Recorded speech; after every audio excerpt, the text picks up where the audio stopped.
ध्यान से सुन लेना, जीवन बदलने वाली कहानी है। 100 करोड़ से भी भारी कहानी है। दो दोस्त, तो एक अमीर बच्चा था, एक नॉर्मल बच्चा था। इस बच्चे ने बड़ी डेयरी खोली थी, बड़ा फार्म खोला था और ये लगभग दिवालिया होने के कगार पे आ गया। और इसका जो दोस्त था वो बड़े घर का बेटा था, मतलब एक तरीके से राजा का बेटा समझो। तो इसकी पत्नी ने बोला, अजी सुनो, आप कहते थे इतने सालों से कि आपका एक अमीर दोस्त था, तो चलो अपन उससे मदद लेने चलते हैं। तो ये इसकी पत्नी और बच्चे चल पड़े। ये गए, गेट कीपर को बोला कि वो दोस्त जो इतने साल पहले साथ पढ़ता था वो आया है। आते ही उसका दिल खोल के स्वागत किया दोस्त का और बाहों में भर लिया। दोस्त, इतने वर्षों बाद तो आया है, तेरे पूरे परिवार का स्वागत है, मेहमान नवाजी की जाए, बहुत मान सम्मान किया जाए, सेवा की जाए, आप आराम करो। खाना पीना किया, रेस्ट करवाया कि सुबह बात करेंगे। सुबह दोस्त आया, दोस्त ने आते ही अपनी पूरी विक्टिम मोड चालू किया। गाया भी बिकी, बेचा भी बिकी, वो सब खत्म हो गया। अच्छा। अब उसने मंत्री को आदेश दिया, मंत्री जी इनको एक बकरी दे दो। उस पति ने बोला, रे सुन राजा से यार, जो लेयर निकल गया यार। बकरी लिए और निकल लिए। 2-5 दिन 10 दिन दूध पिलाया, बच्चे पल गए। 5-10 दिन 20 दिन 15 दिन हो गए और बकरी, तो जैसे बकरी मरी तो एक दिन तो पति पत्नी एक दूसरे की तरफ नहीं देखे।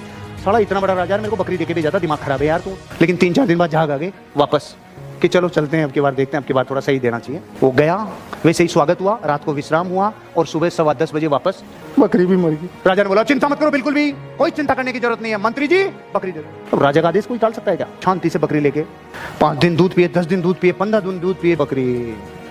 अब की बार अगर बोली, ए सुनो जी, ए चलो पधारो, रुको, विश्राम करो, खाना खाओ, पियो, मस्त रहो, शानदार जिंदगी जियो। सुबह 10:15 बजे हमारी सब बकरी मर गई।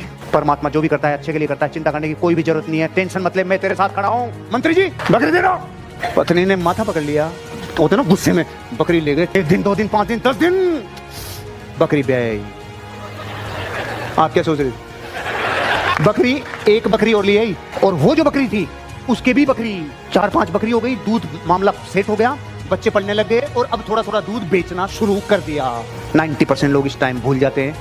जिसने बकरी दी थी उसकी पत्नी ने कहा, सुनो जी, आज जो भी हो रहा है, जितना भी हो रहा है, मेरे बच्चे पढ़ रहे हैं, चलो धन्यवाद के आते हैं। कि सच्ची कि हाँ चलो चलते हैं। वही स्वागत, वही खाना पीना, वही रहना, महलों में आना और सुबह 10:15 बजे। लेकिन ये दोस्त, तूने मेरी मदद की मेरे जीवन में, जब मेरे बच्चों के लिए भी कुछ नहीं बचा था, तूने मेरी मदद की। मैं आज केवल शुक्रिया अदा करने आया हूँ। चिंता नहीं करो, परमात्मा सबका भला करता है। मंत्री जी 100 गायें दे दो और 5 गांव दे दो। पत्नी ने कहा, रम मांगने आए थे तब दिया नहीं था, अब ये 5 गांव और 100 गायें दे रहा है। बस दोस्त, तुझे यही समझाना चाहता हूँ, मैं दे तो तुझे पूरा राज्य सकता था उस दिन, जिस दिन तेरे बच्चे भी नहीं पढ़ रहे थे, पूरा राज्य भी दे देता ना, तेरा पूरा राज्य कोयला हो जाता मेरे लाला। मैंने तुझे सिर्फ इसलिए बकरी दी थी क्योंकि तेरी बकरी मरने का टाइम चल रहा था।